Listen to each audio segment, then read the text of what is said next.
Nathalie Emanuel is the Strategic Lead for Independent Living Skills at NCW. This video is part of the Life Hacks series, offering ideas to enable independence for people who are vision impaired. Okay, the principles of clever cooking using the microwave. So a lot of our learners have the idea that they want to cook items such as ready meals, or they want to be able to use a microwave to do a multi-stage recipe. The principle of clever cooking means that we don't need to identify where the instructions are. We can start using our own minds and a simple process and create a library of information that we can apply to different types of products. So the principles of clever cooking are using the R&IB talking food probe and a microwave which has got a quick start button. You'll note that we have only marked up 2 areas in the microwave. We're using a domed bump on for the auto start and a square bump on for the stop button. And in principle, there only needs to be 3 buttons that we learn how to use, and that is the door open, the start, and the stop. The auto start gives us a full minute, and that's exactly where we want to be. So here we've got a ready meal. We slip the sleeve off.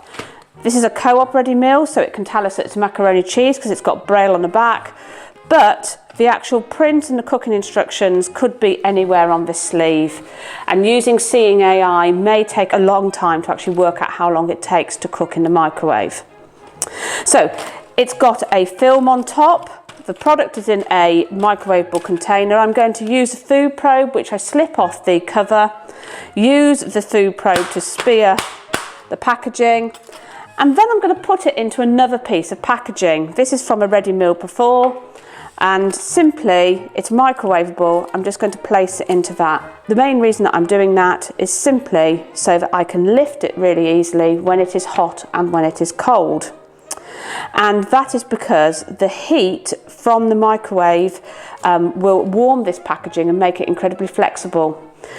If I've got 2 pieces of packaging, the heat is then spread across the 2 pieces of packaging, making it easier to handle, and therefore I shouldn't need to use any oven gloves when using the microwave. So I'm going to press the door open, place it onto the turntable, close the microwave door, and I'm going to press it for 2 minutes.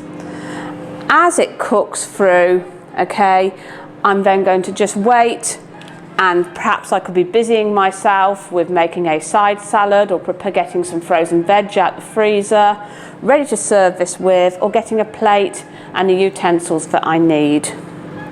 So the microwave has stopped. We're going to open, allow ourselves full clearance, allow the steam to billow out, and then we're going to take the ready meal out. Now, the microwave is attracted to the water molecules in the food. It causes the water molecules to vibrate and therefore pass the heat through the food. Therefore, if it's something that is really moisture based, we're going to have a lot of steam in that microwave. Okay, the principle of this now, the clever cooking, is that we are looking for 75 degrees. Most bacteria will be killed at 75 degrees, and therefore we want 3 readings in different places from the ready meal and from the food probe. The reason why we're looking for 3 different readings is simply so that we're not hitting a hot or a cold spot in that product. So I'm going to go straight in. I'm going to go straight into the middle. I've turned the probe on by pressing the yellow button, and then I'm going to wait for it to equilibrate. When it hits a temperature where it is stable, it will tell me the temperature. 38.1 degrees. So if one of my readings is less than 75 degrees, I'm not going to do any more. I'm going to get my anti-bac wipe. I'm going to take the food probe out. I'm going to wipe the food probe down, press the yellow button, turn it off, and then I'm going to place it back in the microwave for another 2 minutes. And what I will do is I will continue to do this check 2 minutes, check 2 minutes until I hit 75 degrees 3 times. Okay, so we'll open the microwave, allow the steam to come out. What we could do if we really wanted to is absorb that steam with some kitchen roll and just put the kitchen roll round the ready meal. Now you'll note again that I'm not going in with any oven gloves.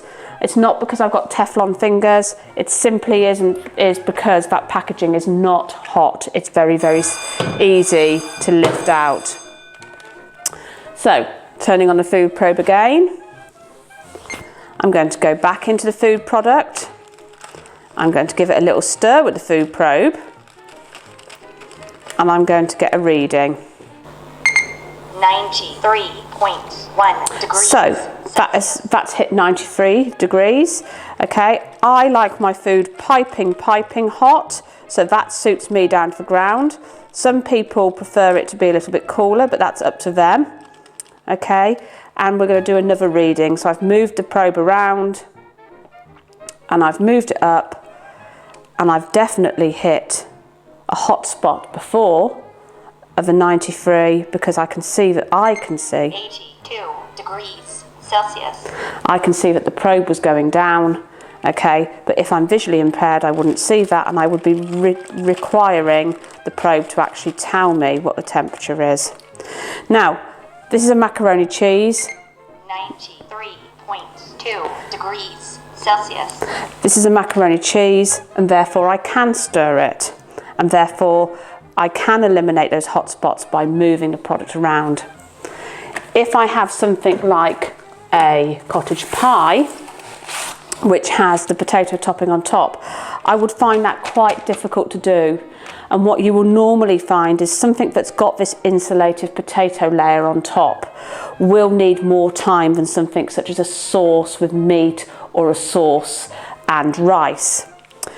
If we have a product that has a separate compartment of rice and a separate compartment of chicken and sauce, my suggestion is to put that then, to cook it through once, and then to mix it up and put it into a microwave saucepan if you want to do that, or just to accept that the rice is going to be cooked probably a lot more than what you are expecting the chicken and the sauce to be. I would never probe just the rice compartment because that's going to give you a false reading. If you've got a chicken or a beef or a lamb in a curry sauce or something like that, then always try and make sure that you're hitting a piece of meat with that food probe. So to recap, clever cooking. We're looking for 75 degrees C because that's when bacteria are dead. We're looking at doing processes of 2-minute intervals, check for temperature. You might wonder why I'm doing 2 minutes. Well, after 1 minute, not a lot happens. But after 2 minutes, you can get to a very quick temperature quite quickly. It also means 2 minutes is enough time for you to be going and doing something else while you're waiting. www.ncw.co.uk, Facebook @New College Worcester, Twitter @New Col Walk, Instagram @New College Walks.